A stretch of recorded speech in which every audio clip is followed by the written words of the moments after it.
We are live. Hi, my name is Dave. I will be your host for tonight's event here. We want to thank you for tuning in here for tonight's Adventure and Travel Creator Tech Talk with Dusty Cressey, sponsored by Sony Canada. Now, speaking of going live, we have our TCSTV live dream team working behind the scenes tonight. We have Drew, and for the first time, we have May joining us. She's going to be monitoring the comments tonight and making sure everything goes off with Hitch over there.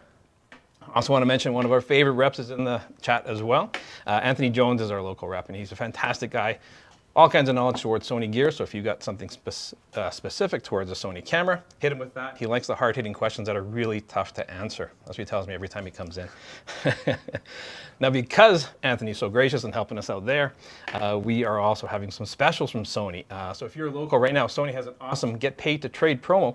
So if you have some old gear lying around, we give you credit for, plus some Sony bonuses, and with a lot of Sony cameras, we have some great bonus offers with free gifts, extra batteries, memory cards to grips even on some higher end cameras. So check out all the offers at thecamerastore.com, and if you have registered for tonight's event, you're going to get an additional event offer, which is super cool.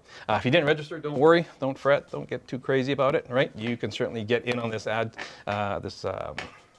promo. Simply email Evelyn at thecamerastore.com. It's EVELYN at thecamerastore.com, and she will hook you up with that. So now we got all that stuff out of the way. Let's get to the good stuff. Tonight we're going to have an interactive virtual discussion with our guest, who is a professional travel and adventure creator based in Calgary, with a deep inspiration drawn from expansive landscapes and the creatures and people who inhabit them. Dusty masterfully captures the unrefined beauty of nature and adventure through breathtaking images and captivating visual narratives. It's a lot to live up to, Dusty. I'll get to this here. We're going to dive into Dusty's equipment choices, uncover the sources of his inspiration, and address any questions from the audience. Now, if you're not already familiar with our guest today, Dusty Cressey is a Calgary-based. Oh, I already did that. I already did that. Right, she wrote it down twice. That's all good. So, without further ado, Dusty, welcome to the show here. Hello, Dave. Thank you so much for having me. Pleasure, man. Hello, everybody. Excited to be here.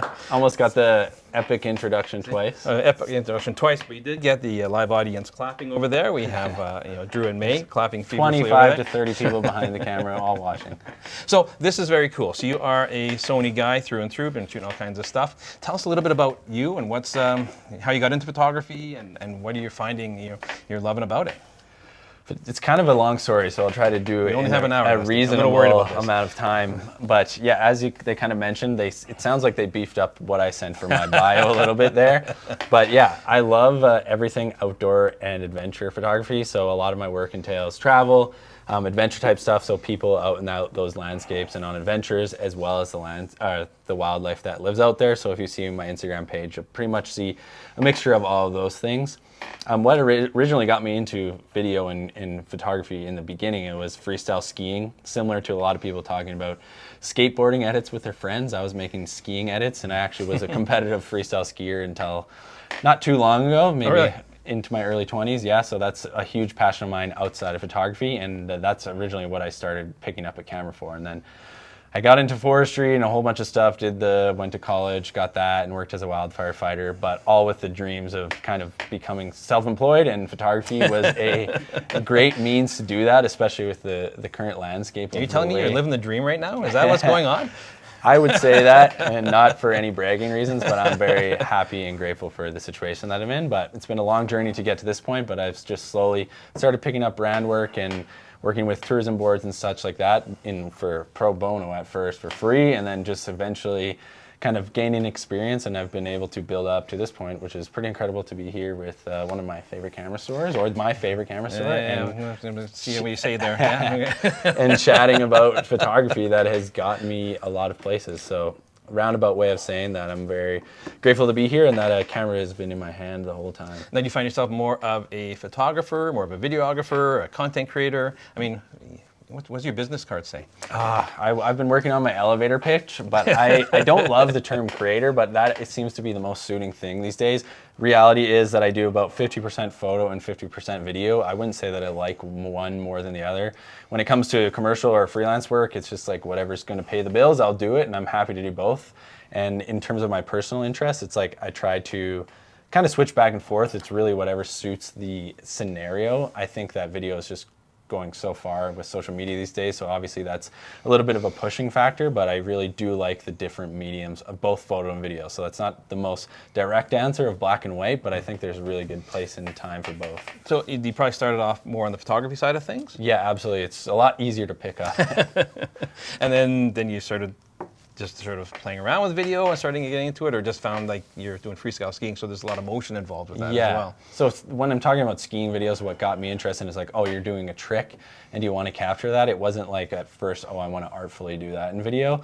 But I guess slowly talking about just trying to build a business and actually making money, a lot of times that was coming from trying to make videos. So that was really a big driving factor at the start, because really I was not very good at it. So it pushed me a lot of ways to like gain that experience, I guess. And then I've started to transition that kind of building video experience in my personal work. And I'd say I've been shooting photos for like maybe 10 years, like focusing kind of more and more on it, building up, I guess, for 10 years, but video, and I've been confident for maybe 5 of those. And still learning, I mean, but video, I feel like I've been almost doing it as long, and I feel like I've just kind of hit that cusp of figuring out like how to make what I want to with video, so it's a lot longer. Interesting. Now you've chosen Sony for is there a reason you chose Sony? We have a lot of great brands out there. Why Sony became your brand of choice? I was actually shooting on a competitor, I'm not going to name any names here, I don't want any drama in the chat, but I was shooting on a competitor, and when the Sony a7 III came out, it was kind of a game changer in a lot of people's eyes. And for me, looking at something that I wanted as a hybrid camera, I really it suited the need of what I wanted for photo. It was a great photo camera, but also had log footage and 120 frames per second. And when you're starting out video, that's pretty much the only thing that you want in a video camera is 120 frames. But that's the reason I got into the Sony ecosystem, and also because of the incredible arrangement of lenses that they offered. So it was an easy kind of fit into the Sony world. Okay, well, we're going to talk a lot more about gear as well. And people, if you're out in the chat there, feel free to post questions. We're going to get to as many as we possibly can throughout there. You're going to hear Drew speak up when there's a question that he wants to ask us. But yeah, don't hesitate. Let us know. We got an hour to sit here and chit chat. Now, your favorite lens, we were talking a little off camera here. You find is the 2-600 is your bread and butter, your go-to lens, right? If we're talking about wildlife specifically, I think where that question is going is the 200-600 right now is like the kind of the most affordable option for something that is actually going to give you good results. So when I'm talking about shooting wildlife and driving around or going out on these adventures, I pretty much always keep the 200-600 on. It gives you so much versatility having that range, but also if you just come across an animal, which usually is the unexpected encounter for wildlife. So I do use that lens a lot, but I'm also using stuff in the 24-70 range often, or primes. It really just depends on the scenario. In commercial stuff, obviously you don't have as much leniency to go for those big lenses as much as I would like to sometimes, but yeah, always kind of switching it up. I've been able to test and try a bunch of different things, and I've kind of got a kit of like a prime lens. I usually go for like the 50 or 55 millimeter 1.8 or 1.4, and then something in like the 16-35, and then this long lens. That's kind of my go-to kind of 3 lenses if I'm taking anything. No, fair enough. I mean, because you're probably backpacking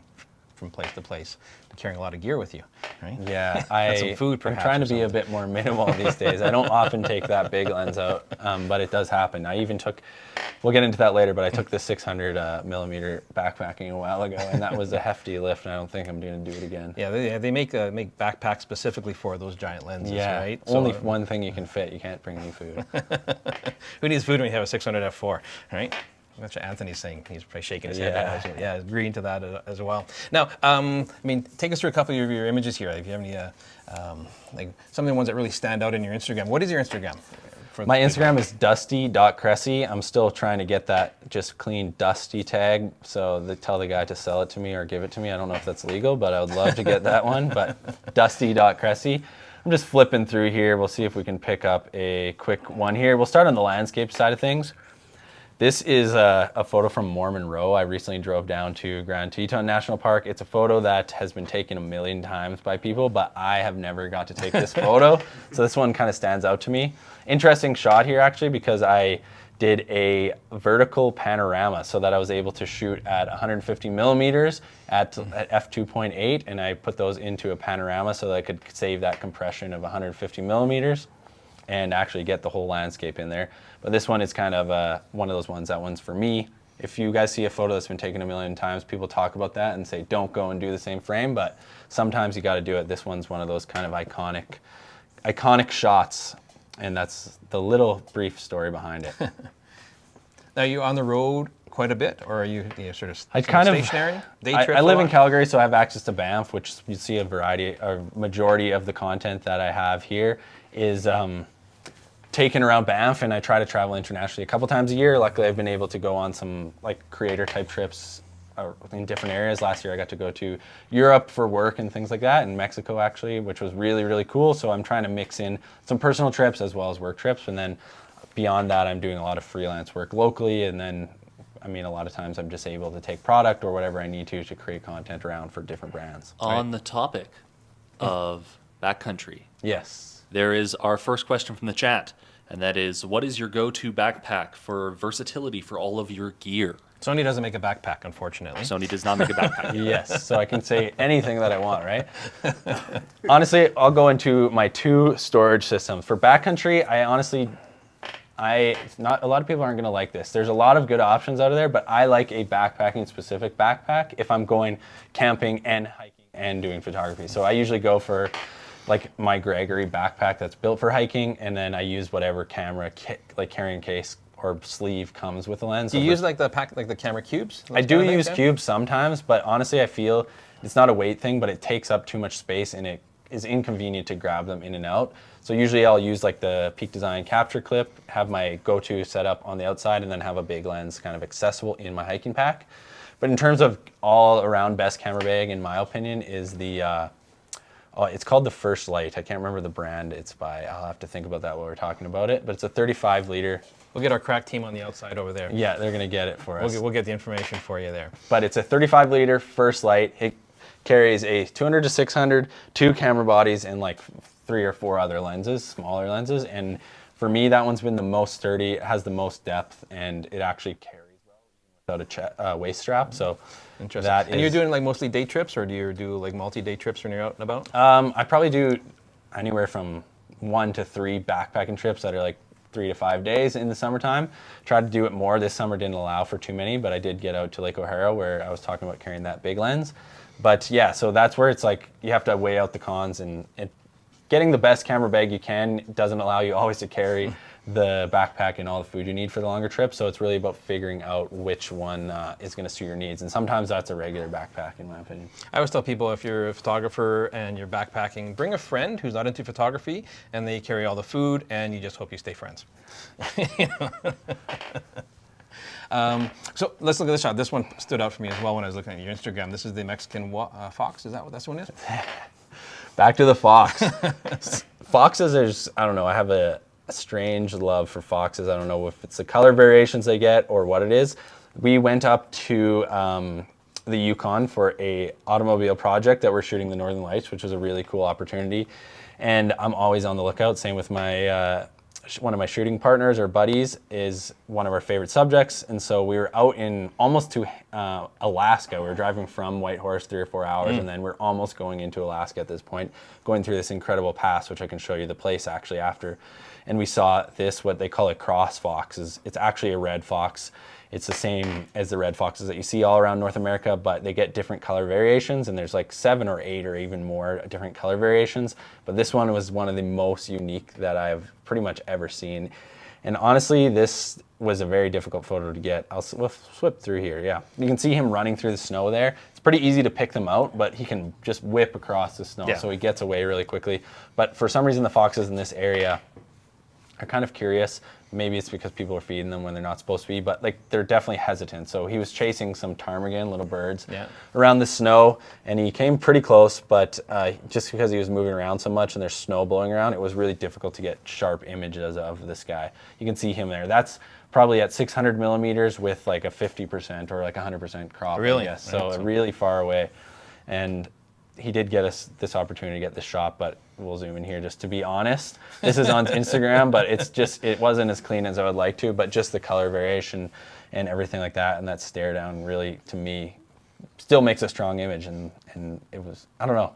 No, fair enough. Just really stands out. So I was gonna post that no matter what, because I like the animal, and sometimes that's what it is for me. It's like a cool species and a cool animal. Then do you go out specifically trying to find a certain animal, or and just sort of shoot whatever's along the way? I mean, how much research? What kind of your process when you're like, man, I've got a few days to kill. Let's go find what should I shoot this time? Yeah, we were talking briefly before this about an incident with river otters, and that has been. Well, I'll be around to about an answer to your question, but that's an animal that I've really wanted to photograph for a long time. But they are kind of hard to target down unless you're in a wildlife group and constantly keeping up with updates, and you don't want to pressure an animal too much, anyways, if everyone's going to there. But I finally had the opportunity, but it was just by happen chance, and for some reason, even though wildlife is one of my favorite subjects, it just so happens that I'm putting myself in the scenarios that I'm not often looking for a specific species.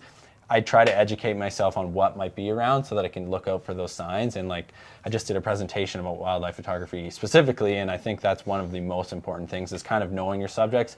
Maybe it's the exact animal that you want to chase, but also just the general species that you're going to see. So like for the Grand Teton National Park in Yellowstone, you got bison, moose, elk, bears, and wolves. And those are kind of the big five. There's obviously a few more, but obviously you're going to be looking for those. Or in Banff, you're going to be looking for elk and bears, possibly wolves, maybe a moose, but you're going to know those kind of things. So and that's what I always have in the back of my mind. This here, great gray owl, an animal that I know how to target a little bit better, so I'll go out and search specifically for that, and I won't be focusing on that. Due to the nature of like traveling and kind of being run and gun, like I said, the answer to the question is I'm looking for animals all the time, but I'm not often looking for a specific animal. Yeah, if you come across a great gray, excuse me, they're amazing. You know, I haven't really been successful, so you know. Well, you'll have to come out one day. See a road trip coming up. Once I get TCSTV road trip. Get the 600. I think we can get maybe one or two on loan, right, Anthony? Yeah, I've already used that one up. Similar owl photo here again. I just thought I'd share that one. But now you're from Sylvan Lake, which is sort of an hour and a half away from here. Do you find it's on the prairies and just in the kind of borderline on the foothills? But do you find there's a lot of nature around there when you were growing up? That sort of part of your inspiration? Yeah, absolutely. So I grew up on a grain and cattle farm here, kind of a traditional Albertan story, small town boy that grew up on a farm. But yeah, honestly, I've always been interested in kind of wildlife and the outdoors. My parents would just kick us outside to fight with my siblings, but actually to go and explore and kind of fend for ourselves when they were fed up with us. So I drew a lot of inspiration from just those kind of little things. And like I said, I do travel and adventure, but like all of those details and things that you learn about the environments and stuff is all drawn from spending so much time outside. And so I try to take those prairie, flat lands perspectives to these epic mountain landscapes that I personally search out. But I even did a trip to Saskatchewan 2 summers ago with the tourism board and like went out for sand dunes and the rolling hills and the prairies and old desolate. Sand dunes are amazing. Oh, like, absolutely. Honestly, like you don't expect it. We did that trip about 2 years ago, and it's like wow, crazy out there too, right? But yeah, it's like trying to find beauty in whatever landscape, or same with even mundane wildlife species or whatever, you know. Like wicked windmills out there too. Absolutely, windmills and old broken down barns. I have a friend that's like obsessed with finding these beautiful old barns, and he has like 10,000 pins all over the prairies out there. That's crazy. So, I mean, you have a pretty solid Instagram following here. How do you build up your Instagram following, and you get that high with the more and more views, and you're like pondering, how do I get my one photo is getting more than another, and vice versa? This is a question that is probably the most asked question in the entire photography space and creator space right now. And I have some pointers, but I don't have an answer to your question. I started out like from skiing, posting on social media because I was like, oh, this is cool. I did a cool trick. And then I started gradually realizing that there's opportunity to grow a following, and like people like Sam Colder and some other people like legends, and that's with Jay Alvarez. This is like the travel realm of things, but they were posting things going around the world with their friends. And when I quit skiing, I went backpacking. So I started posting more on there and trying to figure it out. And it was a pretty harsh learning curve. It's like, oh, you're not going to get, I'll use the word famous, but you're not going to grow a big following overnight. But slowly, probably now, it's almost been 7 years where I've been putting in good time. But like, honestly, I had only gained about 7,000 followers for the first 5 years. And then I finally, whether I had more time and put more effort in it, but it finally was getting to a level where my work was getting more, I guess, engagement and stuff like that. And also figuring out different, not trends in terms of making TikTok videos, but trends in terms of what's kind of doing well on platforms. And it's not all about conforming to the platform, but it's trying to find what makes you happy, and also you can post consistently a lot over time. And as you can see, like I've posted maybe almost 3,000 times here. How many? Oh, no, never mind. Almost 2,000, I was gonna say. I meant 2,000, so don't take my word for that. But almost 2,000 times, which is a lot of posts. And I still don't post every single day.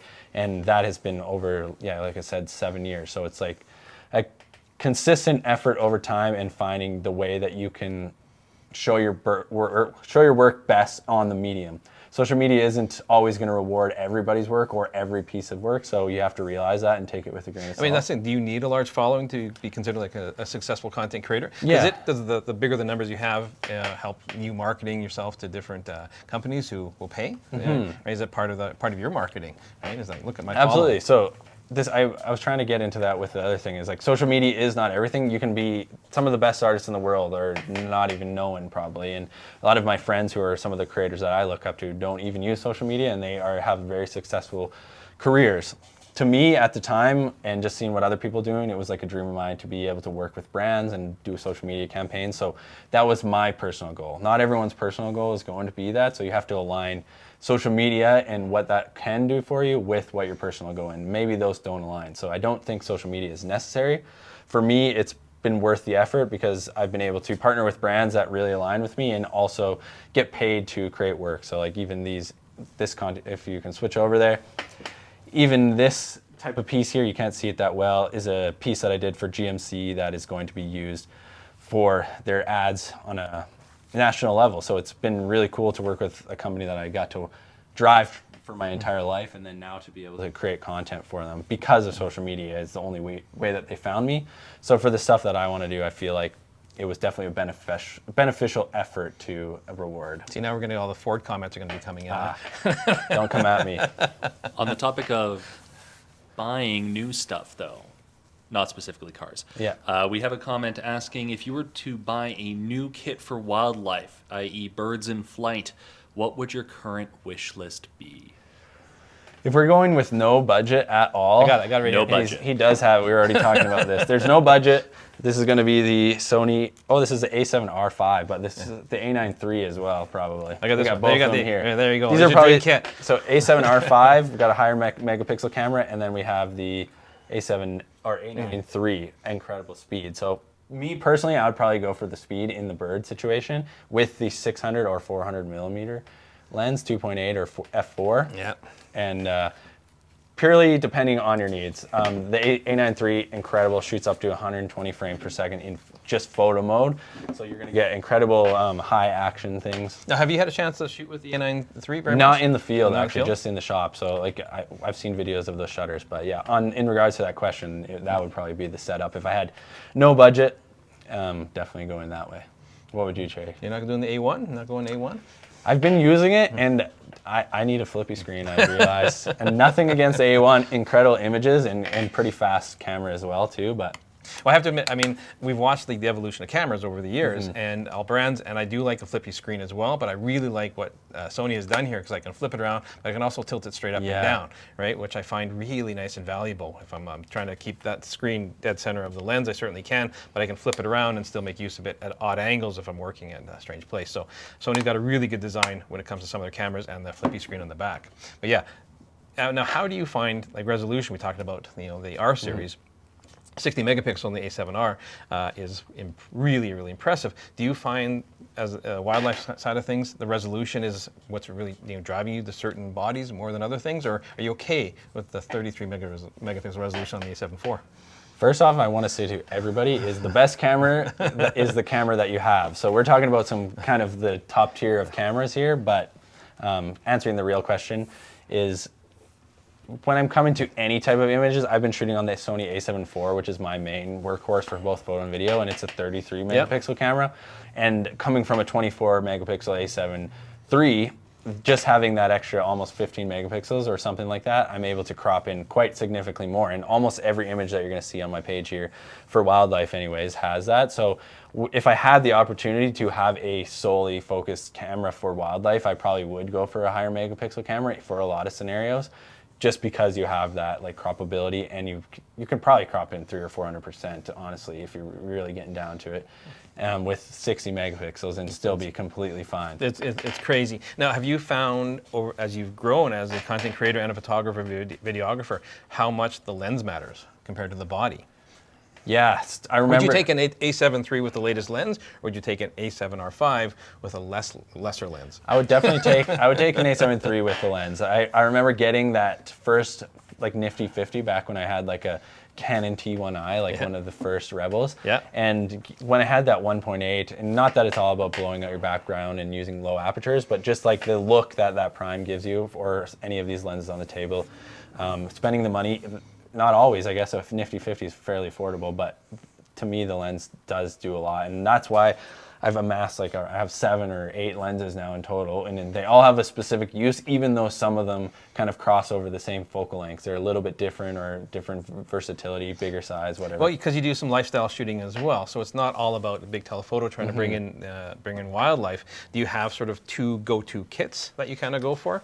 Yeah, I'm not always setting up 2 cameras. Often, like, just because my cameras are, like, I have an A7 IV and A7 III, slightly different. I prefer the A7 IV, just obviously it's the newer version. So I will often kind of I have the 3 or 4 lenses with me most of the time in reality. But I like to have something around the 50 millimeter range, and 24, 50, depends for lifestyle. Like if we have the space, I like 50 millimeters, and obviously it depends on the type of image that you're going for. I kind of like to have that, and then something in the range of the 70 to 200, so you can shoot details if we're talking about products or like portraits, so that you can kind of pull your subject in and separate it from the backdrop. Now, we have a very topical question, because you're talking about having a lot of lenses, and I think this is a very important question. Preston wants to know, since you carry quite a bit of gear, what's your workout schedule to keep up with carrying all of your lenses? Oh, going to the chiropractor a lot, actually. All my skiing injuries have been really hurting me when I'm sitting in a desk or carrying a camera bag. But do you have a weight limit? Do you have like I don't weigh anything, and I just carry it. I've actually switched to a roller case that's sitting down here actually because of that reason. No, honestly, a lot of creators don't talk about staying in good shape, but there's even carrying a gimbal, all those things. Like I feel like it's a bigger importance than people. I warn people all the time. I'm like, oh, this gimbal is really lightweight. I'm like, well, you have to throw another 3 or 4 pounds on that, and see if you can hold it for 4 or 5 minutes at a time. Yeah, and somehow it hits the little muscles that you don't use for anything else. Does Sony have a massage program? I wonder. Eh? Yeah, that's what we need to do. Sony physiotherapist, I think you're going to work on. Now, the other thing too, so I was actually a little surprised you're running an A7 III. I thought you'd be running the latest and greatest, not just for the resolution side of things, but on the autofocus side of things. Now, have you seen a big improvement between generation to generation with autofocus? Absolutely, yeah. Like, just before we dive into this, it's like I am making money, a full-time income from being a creator, but it wasn't always like this. I feel like I tried to be fairly minimal. Not all the lenses I've had to pay for, I'll be honest. So I've been lucky to work with some brands and get different perks and stuff like that. So doesn't make sense for everyone to run out and get all the lenses. It's my profession, so I'm been able to accumulate all of these things. But I would definitely agree with the sense of, now I am finding that since the A7 III is a little bit older, it's not quite like meeting my needs, and that's why I'm always leaning for the A7 IV. Incredible image quality, makes great video, all of those things, but it's talking about the autofocus when we're looking at the A9 III, A7R5, even the A7 IV in comparison, it's incredible, especially when we're talking about how fast they are and the eye and autofocus for wildlife, birds and stuff like that. That's something that I use like pretty much on a daily basis. And now we even look at some of the AI features and like the ZVE1, being able to reframe and film video as a creator. Those are things that are all things that I'm looking for and kind of influencing my next camera purchase and what I'm wanting to go for next. So when you're creating content and you're out and about, you don't have a friend with you, what are your challenges when it comes to like photographing yourself or getting caught in the scene? I mean, you hear people, they set up a camera, walk back, redo the shot, right? Like your 2-hour hike becomes an 8-hour day, My biggest challenge is imposter syndrome still. I'm like, what am I doing out here? I'm not supposed to be doing this. Like, what the heck? But no, really, some of the biggest challenge is actually like just putting the time aside to like capture the stuff. Everyone wants to see people taking the photographs and then the results. So it's like more and more they're wanting to see the actual person doing the thing. So like you said, setting up the tripod, scripting out your thoughts and making sure that it's a coherent thought, not just a blabber on the camera. So more and more I'm really thinking through before and doing that pre-production and putting in the time. And that's a recommendation that I would make for anyone that like wants to make any sort of improvement to their work, is like planning ahead of time. Obviously we want to capture authentic moments as they come as well too, but the more that you put into the pre-production, generally the majority of your work is going to have a better result to it. This isn't a question from the chat, but in your Instagram, do you have any examples of what you're talking about, where you took the time, you planned everything out, and it came out as good or even better than what you were hoping for? Ooh, well, sometimes I do have a videographer. I have a great friend, Victor, who comes along with me on a lot of my adventures where we're working together. And I will share one photo here. This one came out it's a video, but you can see we had this incredible morning. It's going to be pretty small in the frame, but you can see me walking out here. I would have set this up on a tripod if it was just me, but this is a recent one is why it comes to mind. But it's a very simple frame, but the landscape and the conditions do so much for this one and why that one comes to mind. And because of the conditions and the lighting and the low framing, to me that one definitely stands out as of recent. Interesting. Do you have like Instagram rage where you put all this effort into a certain video and it gets like far fewer likes than you think it deserves? Yeah. Do you do it? Obviously I want everything to do well, but like I guess like what kind of content does your audience value most? Have you seen a trend with your audience? Honestly, I've been doing it more and more, and I've gained. Last year I had a great growing year, and like it's not about everything, but like right now I honestly have been so busy doing other things that I haven't been able to kind of focus in on that and figure out what's working. I would say that I haven't been able to like really figure out a trend at the moment. Things seem to be changing. Like in 2017, 2018, it was the Insta-banger central where you want somebody on a 35mm lens sitting center in frame, looking pretty or handsome in front of the mountains. And then it kind of went on to these adventure films and to the Reels trends over the last couple of years. And right now I feel like authenticity is kind of winning out. And even myself, I feel like I've been posting beautiful, I'll call my work beautiful if I have to, but beautiful images and videos, and I'm trying to maybe transition to like more of the authenticity side and actually like showing the raw. That's an interesting thing. I mean, do you find yourself catering towards the Instagram trends and you're just like, okay, I'm seeing this showing from my reel more, so this must be what the people want. So I'm going to start, sort of not copying it, right? Yeah. But sort of representing that sort of style or that sort of technique. Or do I stick true to myself and what I like, how I like it? I think the best, for me personally, I think humans in general are always going to be drawn to kind of what is giving them benefit or whatever. So Instagram is part of my business structure and strategy. So obviously I'm trying to get the best result out of it. And sometimes like over the last while when I've been busy doing other things, I'm just like putting a little less effort into it in all honesty. And that's maybe not a nice answer to say, but like to get work out that maybe isn't exactly speaking to me, but still is nice images. And then there are other times when, oh man, I just lost my train of thought, in all honesty. No worries. But yes, so finding things that are working, and so sometimes it makes sense to cater for you. If it's your business and if you want to have growth, there are things that are going to do better in ways that you can do that. But in terms of the form of the art, which I have these conversations with my friends all the time, I think it's like one for you, one for me. And like having that balance, I don't really find a lot of negative thoughts towards my work or my feeling or Instagram when I get a post that doesn't do well, because it's the reality of things. But the other reality is you have something that a lot of people like, I guess, feel, or really it speaks to them and it goes really crazy and you gain a lot of followers. Well, I get the feeling you would do what you're doing regardless of the Instagram account or not. Yeah. Like you love being outside, you love photographing stuff, but it's nice to have a platform with 100,000 people, viewing it, right? It's pretty incredible. And all around, I'm just very grateful that I have this opportunity. And like I said, getting to work with different brands, being here on this type of stage, it's really crazy and I can't believe it some days, but I'm very, very thankful. But I love wildlife, I love travel, and photography blends those all too well by being able to share it with the world. So either way, I'd do it for sure. Cool. Well, let's talk about, you created a reel for us for our promotion. Talk us through that a little bit. How did you what was your sort of brainstorming thought process behind this? Yeah, let's find it here. This is the shot. Oh yeah, that is it.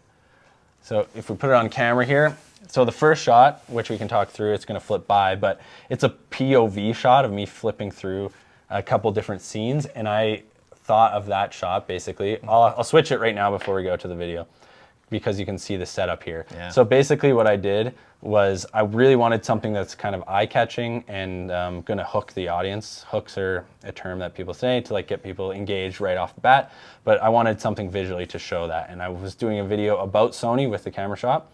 So I chose this perspective. I used a small rig magic arm to hook up an FX3 to my A7 IV.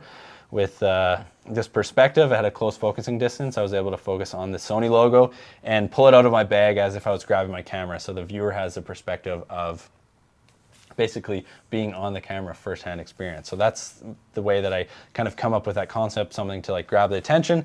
Then I kind of speak through the goal of the reel was to talk about my experience and my gear with Sony. So obviously I started talking about why I love my A7 IV is the image quality in both photo and video. I get log in video and the amazing raw footage raw photos, sorry, as well as the autofocus that we're talking about. So I was just thinking through that process. The rest of this is a little bit less crazy B-roll, but you can see the switch there between the pre-converted log. But yeah, that for example, that one creative point is the POV shot at the start that I was more so thinking through and kind of than us, because this is more of an informational video. You ever come up with an idea in the middle of the night, you just like wake up and you're just like, oh man, I would love to see this, right? And you always wear your hat backwards. Do I always wear it? Oh, look, your hat's forward. Yeah. No,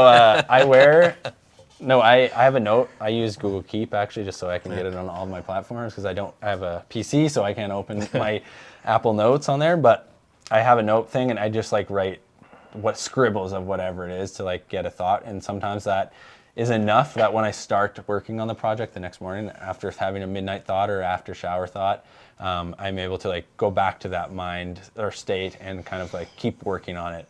And honestly, writing on paper too, I work off of it like a handwritten note for my daily tasks basically. And those things, like anytime I have a thought, it's just that, and it goes into the log of somewhere where I can find this thought again to like get me back to that creative thought. I mean, how do you keep up sort of that drive and that passion to go do what you do? Like, do you ever just wake up and like, you know what, I'm okay. I'm just gonna chill out today. I'm just not that type of person. Unless I get sick, I'm pretty much going at something, bothering my girlfriend. I'm just kidding, Jess, if you're watching here. But yeah, she would admit to it that I've got a bit of a hectic mind, so I'm always kind of thinking of something. Now that things are working, it's been great, but I'm busy in the way of like keeping up with everything that's happening. But before that, it was just like trying to figure out how to make things work. I was working, random different jobs. I was a wildfire fighter before, so that gave me the seasonality of that job, allowing me to like go freelance in the winter times, and it was just like all working towards the goal of becoming, I guess, a full-time creator in some capacity. So I think the goals are what kind of keeps driving me, and it's not maybe a monetary thing, but just on the topic of making things work. Brad wants everyone to know that apparently he doesn't have friends, and so therefore he's wondering. we love you, Brad. He's wondering what kind of safety you're practicing while hiking alone, or working alone, or shooting alone, or just being out in the wilderness. First thing is having a plan, I would say, is a big one. I do get out quite a bit on my own, and my girlfriend's always like making sure that I have bear spray in my safety stuff, so thank you for that. But starting off with a plan is just like letting somebody know, your girlfriend, your parents, your sister, whoever that is, so they know where you are. Then having some sort of, it's the digital age, so like having some sort of in-reach device. They're getting more affordable. Even the new iPhones have the satellite messages. I personally use a device called the Zolio, so it has an app I can connect it to any phone basically and message it off it. So those are my first two things, and then some sort of plan about where your hike is and all of those things too. So like that goes with the plan, and then just some minor safety stuff, so like a little first aid kit. It's a pretty simple answer, but like those little three things are going to keep you pretty much safe in most scenarios. And so you do a lot of, we're here in Canada and it gets cold quite a bit. How have you found working with Sony in bitterly cold temperatures, and what personal tips do you have? Do you have a select set of gear that you use? Do you have heated jackets, or do you have, how are you finding the temperatures when it comes to shooting? Yeah, it is a lovely climate. There's a lot of words that I can say to shooting in the cold, which I will not say here. If you know, you know. Yeah. Obviously, we're going to have some sort of jacket. I think just keeping your body warm is the first point, and good shoes. I wear like these ridiculously big boots to start, so you aren't even comfortable. Like, if you're not comfortable to begin with, you're not going to have fun getting your hands out to take photo or videos. And then going into your hands that are connecting to the cameras, and we'll get to cameras in a second here, is finding some good photo gloves. I have sometimes used big over mitts on just thin little gloves that you can get for touchscreen and everything, and those work okay. But I've recently been using these gloves from ProMaster Photo. They have ones that flick over. There's a bunch of varieties now, but there's knitted ones and then waterproof ones, but they have magnets, so they actually hold those finger things open. So when you're flipping around trying to press buttons, you can actually get those fingers out and do the details. Yeah, we've carried a bunch of different gloves over the years, and I don't know if there's ever one perfect solution. Nobody's ever made the perfect glove for photographers. Yeah, for all temperatures. We get everything from 0 all the way to -40 plus. So it's quite a variety. You're not shooting in that very often, but yeah. Now, how have you found the Sony gear sort of handles that?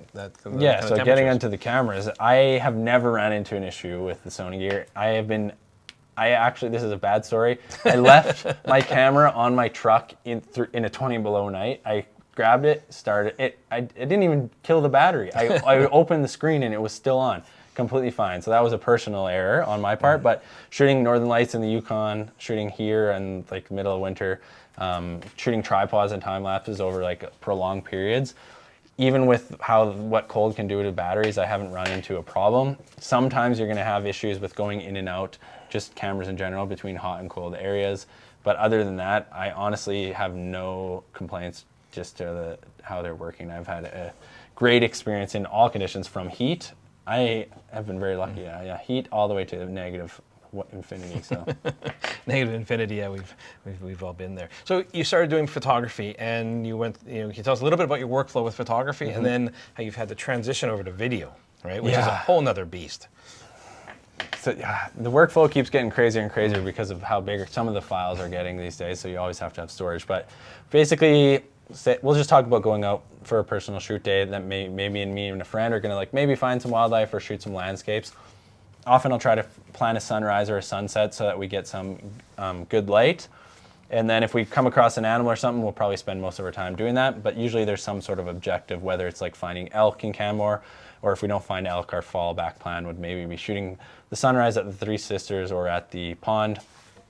And so that we are going to come away with something. The more that, like I said, planning is involved, you're going to come away with better images. Then hopefully have a really nice lunch somewhere. I'm just joking. But then it comes back to my office, which I've been able to set up like a nice monitor now, and not just having to work off a laptop. And I'll back up everything. I do double backups of pretty much anything that I am kind of finding very important, mostly commercial stuff, but certain images I'll do a double backup. I'm still looking for a proper like RAID solution or something. I haven't got set up yet. Here's the thing, do you save everything?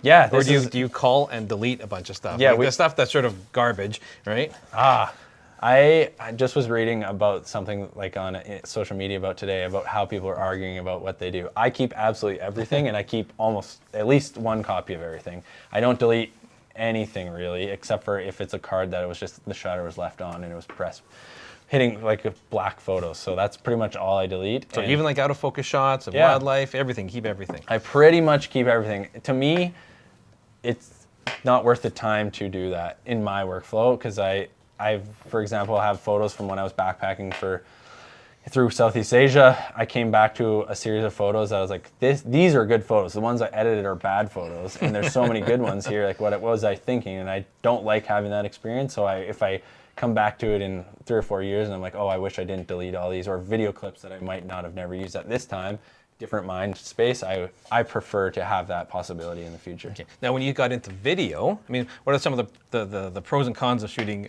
video with Sony, and how daunting was that experience to try and get into video? Because the more you dig into it, the deeper it gets, and you're just like, holy smokes, we do all kinds of editing here. Drew is a master behind there, and it's like, I mean, these videos take a long time to edit, right? Yeah. They're way more time consuming than photos are. So how did you address that whole workflow? Oh, it's overwhelming. It's more memory, eh? It's overwhelming. It's a lot of space.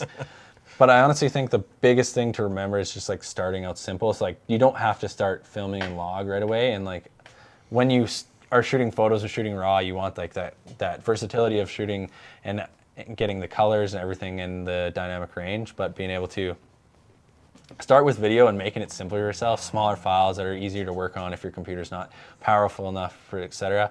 And that's kind of how I started. I just started shooting like in S-Cinetone or in regular video. Like, I don't know what they even call that on there anymore. And then it was only up until recently I was shooting on HLG, and which is still pretty good, great dynamic range, but still not quite as good, obviously, as log. And I've recently switched maybe about 2 years now to S-Log 3, and while it's a bit more involved getting it to a Rec 709 color space and then coloring it for yourself, there's just so much more dynamic range and versatility and power to be able to color that.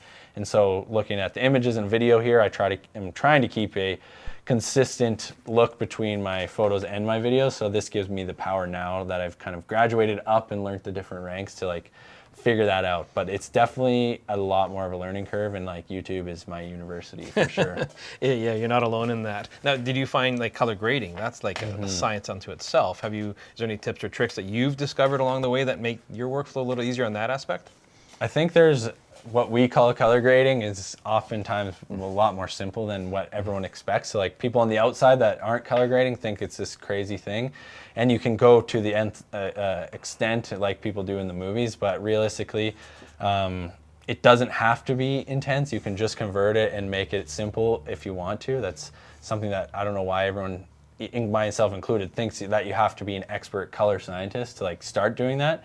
But just having like using log and you having the option to go into your graphs and to be able to change a color with more clarity and all of those things and actually make it look decent is, to me, one of the benefits of that. But are you using a grade card or anything like that, or the Color Checker Passport, some other tools? I don't even know what those things are. Okay. Really. I'm learning. I've been just self-teaching, so like I've skipped a lot of the things, but I do find for videos just setting your white balance for similar scenes just creates a simplistic workflow, allowing you not to have to change every single image.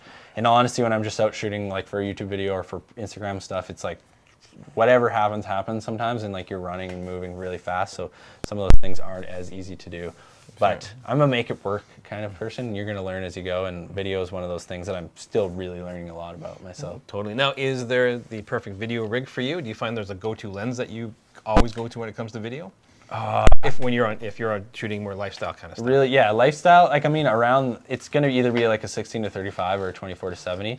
For like, I like having the compression option when you're shooting like details or something, or even like bringing in a face or anything like that. So I would probably often opt for like a 24-70 style lens, and whatever that is, even if it's a third-party option.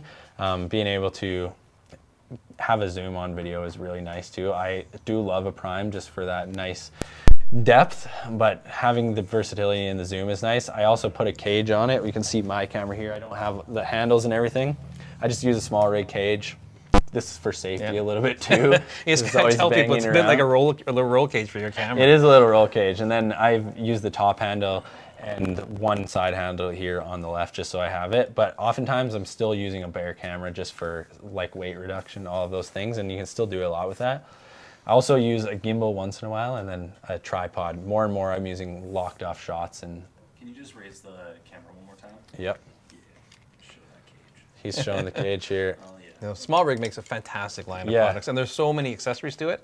So if you want a bigger handle, or you want the top handle, side handles made out of wood or metal, what have you, right? Absolutely. And they all come with their own tools packed in it, which is fantastic, right? So if you forget something, it's all part of it. So they're a brilliant little product that are very it's kind of the standard I find. There's a lot of great options, but like they're relatively affordable, and there's so many different options that you can go for. So that's kind of my basic video one. I recently picked up the same monitors that we have here, the Holland Mars M1, and that's kind of I've been using monitors like on different projects for a long time, but like being able to wirelessly monitor yourself either on your phone or something for video, and especially social media, is a great option. On the topic of making things work, someone would like to know what your online storage solution is, because the file sizes are getting larger and larger.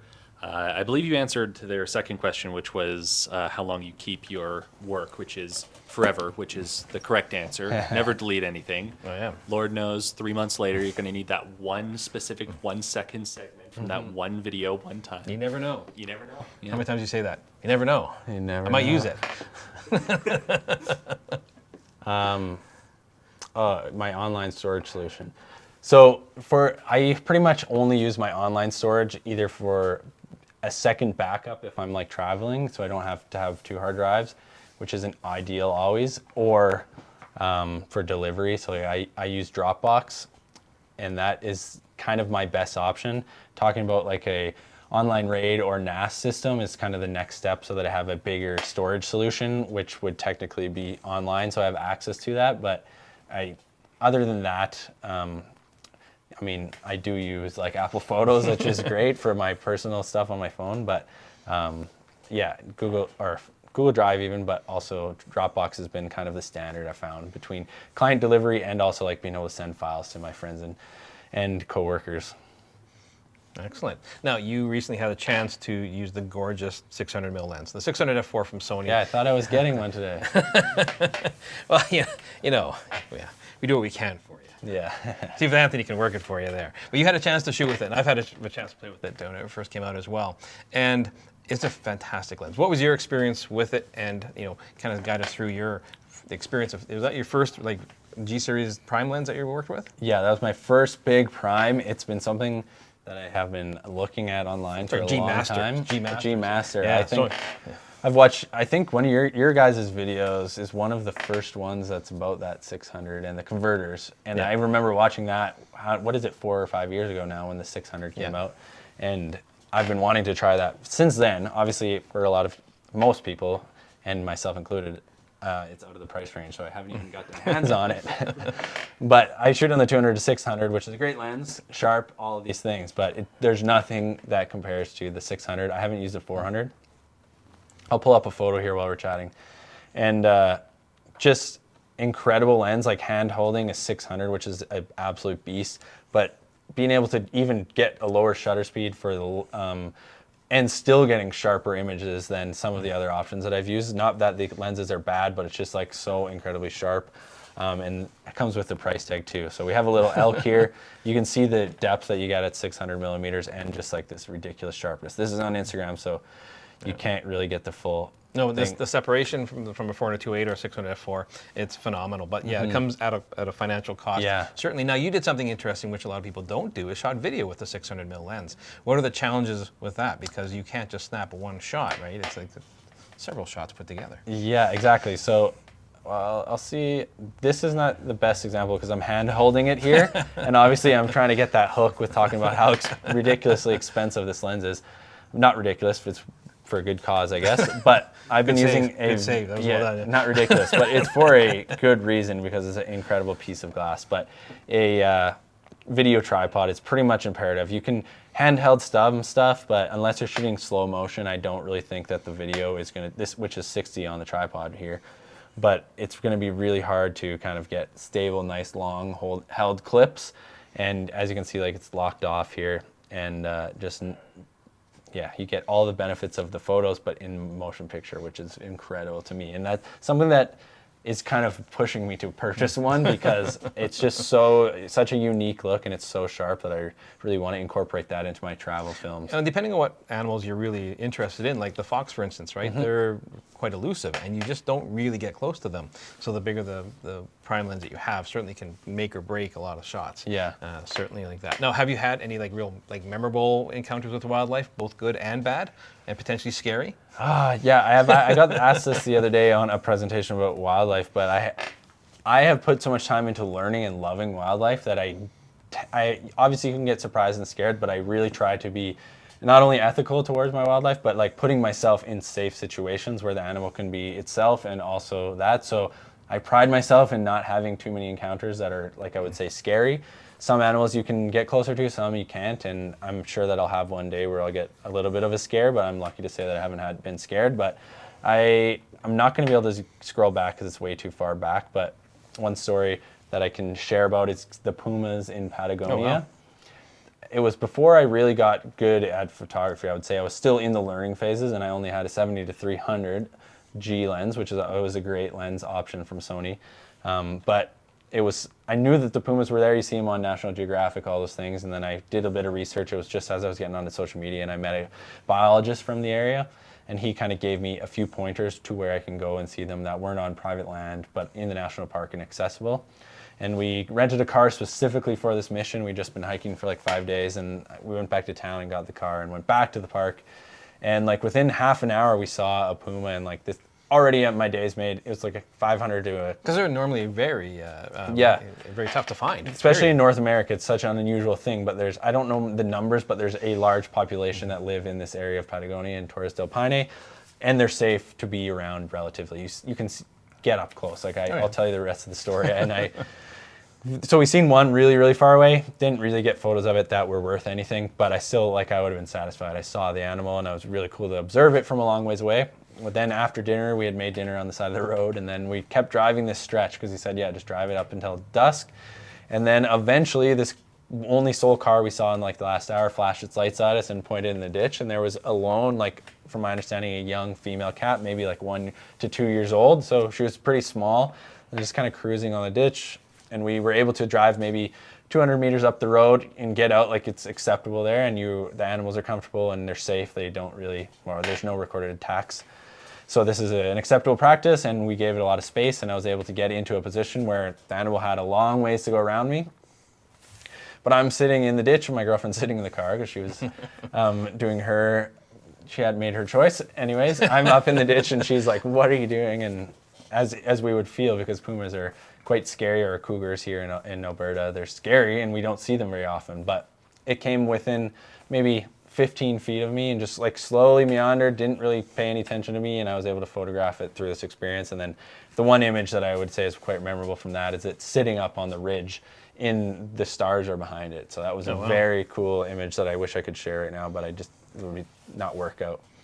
On the topic of post-processing your images, there's a question. How do you post-process your images? Okay, switching off of wildlife, but yeah, that was an incredible experience that I can't really top, I would say, as of now. How do I post-process? So as we said, my experience, get home, back it up, and I use Adobe pretty much for everything. I'm still on Premiere Pro for video, but I use Lightroom and a bit of Photoshop.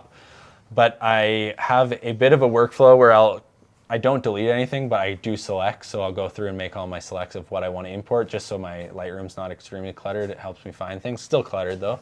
And then from there, I usually do like my first round of edits, like where the stuff that I really want to post, as crazy as that sounds, like I'll go pick out all of my favorite images that I want to edit those probably that night or like whatever, as soon as I can. And then the next time that I have a chance, I'll go back and kind of finish the whole collection off so that I can put them in my Dropbox and then have access to them whenever I want.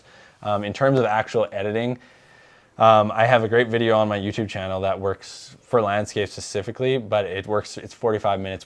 You can see everything that I do on my images, from basic adjustments, masking, all the way to the color grading side of things. Is that current, or it's been an evolution, I would imagine, right? When you first open up, you do autocorrect and you're just like, well, that's amazing. Yeah. Right? And then you're like, okay, I can dig into much deeper into this, right? So as you grow as a photographer, you get more and more in depth and more particular, I would imagine. I think that's the cool part about especially the cameras that we have now and the power that they have to adjust things to your liking. I always explain like editing a raw image, like editing the feeling into the image. Sometimes it's going to be slightly different than the actual I saw it. The raw looks different to begin with, but like taking it from the raw to the final image is always adjusting it to, I guess, the emotion or the feeling or sense of that I had from the experience. So my coloring is generally fairly consistent, I would say. I wouldn't say it's incredibly crazy. I would like to say like enhance natural. So sometimes I'll change slight tones or whatever to like a cooler look or anything to like kind of enhance the feeling of the image. Do you ever scrub through your Instagram feed and go, what was I thinking? Like, yeah. Like if I'm back,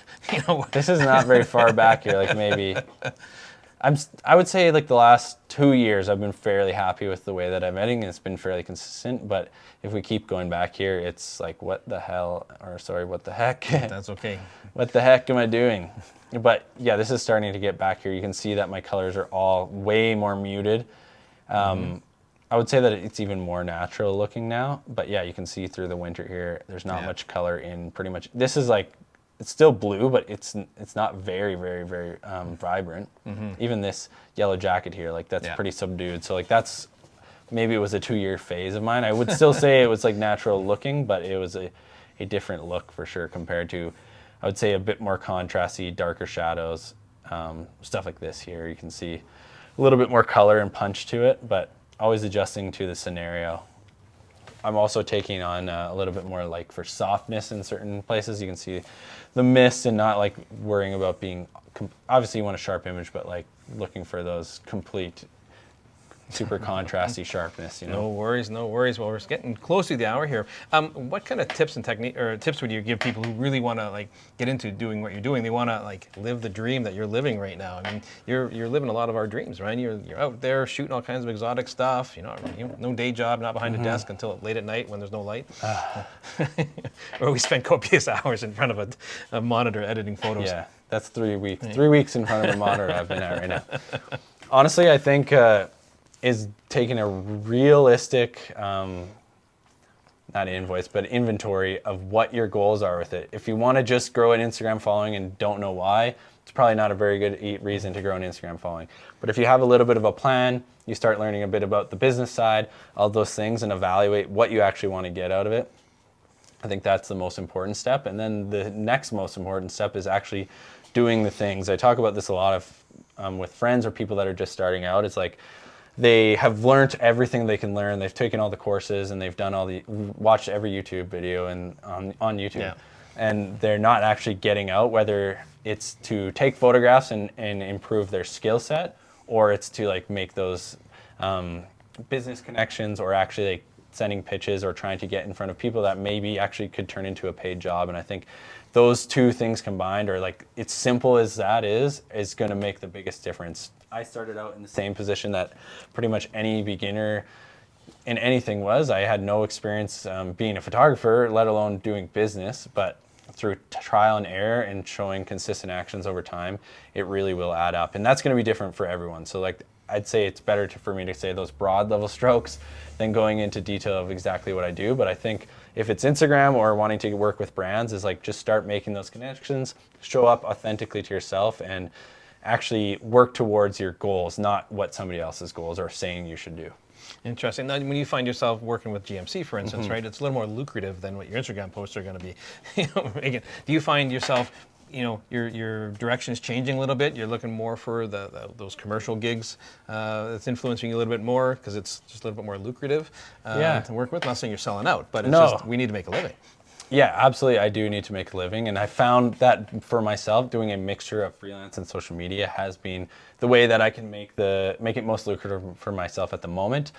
I'm kind of going through a figuring myself out phase in terms of which direction I want to go, because both sides are getting busier and busier. GMC, for example, to me, like it's a great job. It does pay some bills, but it's like a very aligned with me. So it doesn't feel like a commercial piece. It's like very aligned with who I am. I've driven GMC trucks with my family for my whole entire life. I get to go out and make something that's very cool with a cool vehicle, and I get to drive a very cool vehicle and photograph it.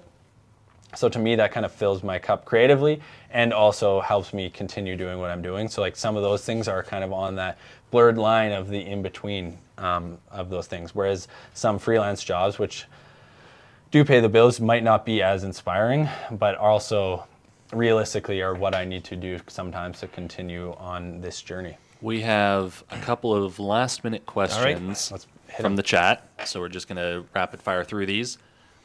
Did you notice a big difference between the 200 to 600 and the 600 Prime when you were shooting them? Oh, I don't want to say too much. I have loved this 200 to 600, extremely versatile, sharp images. But when you're talking about 5.6 to 6.3, I think it is for an aperture, compared to an f4 at 600, it's just, to me, the biggest thing is getting the light in the camera. So having that lower aperture at f4, just for the light reasons, was a big help. It's always the times when you see the best animal at the lower, darker scenarios. ISO on these cameras are incredible, so we at least have that. But that was the first thing that I loved about the 600, and the second thing was just how it's almost ridiculously sharp. It's crazy. Yeah. I don't know if I've seen anything. Sure there maybe is, but I've never experienced anything sharper than that. Like this 135, that's a sharp. Yeah, we're looking at that one. But yeah, when it comes to 600s, the 2 to 600 is an incredibly popular lens, and it produces some really, really good results. Yes. But you're paying a lot more right? It was like 10 times more, 8 times more, right? To get a fixed lens, right? Which has its own issues because I don't have a zoom. Now I have to be that 2-foot zoom if I want to shoot with that 600, but you're buying the best of the best glass you can get. And there's a certain look and an appreciation to that, they're on the same field with focal lengths, but they're complete different. Same use case, but they're just in different realms. And so it's hard to compare them, but while they do the same things, I would say it's a weird way to explain that, but. All right. For handling your long lens, which tripod? Which tripod? We're just talking about tripods. Which tripods? I've been kind of going through a lot of things. I didn't use a lot of tripods until the last recent years, which I've kind of went through my circle of using gimbals, handhelding everything, and then going to now doing a lot of still shots with no frame movement. So I've been using a tripod called the Chronicle tripod by ProMaster Photo. It's a great photo tripod, has a lot of versatility, and it pulls out to give you a small tabletop tripod. And then a variety of those, and then a small rig video tripod. I'm looking at getting possibly a little bit more of an expensive video tripod to kind of not only be stable, to give me smooth motion for my long lens. But honestly, any tripod will do as long as you're keeping it steady, you weigh it down, and work with what you got. Well, just like the difference between the 2-600 and the 600 f4, you get what you pay for, and it comes with the tripods as well. The higher end video tripods certainly are like a geared head, for instance, which gives you much smoother movement if you do a lot of panning and tilting, what have you. Last question. You're a freestyle skier, a content creator, so you probably have more caffeine pumped into you on a day-to-day basis than any of us combined. So are you tea, coffee, or energy drinks? Oh, not tea. I like tea. I grew up having tea time every day, English tea. As crazy as that sounds, but I drink coffee at home, and I do like having an energy drink once in a while. I will not name brands, but whoever said that, I don't know who it was, but that's pretty accurate. When your friends is tuning in, trying to call you out on it. They know me. Well, cool. With that, we're going to wrap it up, and I want to thank Dusty for showing up today, and follow him, Dusty Cressey, Dusty.Cressey on Instagram. And if you haven't signed up for that deal from Sony, make sure you do. We have all kinds of promotions going on. This is going to be a very exciting time. Sony treats us very well, and they are a fantastic combination to work with all their different lenses. Make sure you get on that deal that we're offering for tonight. Just email Evelyn at thecamerastore.com and she'll hook you up with that. Dusty, thank you so much for showing up, man. Thank you it's been a pleasure so much. Getting to know thank you, everybody right. on there. We'll talk to you guys soon.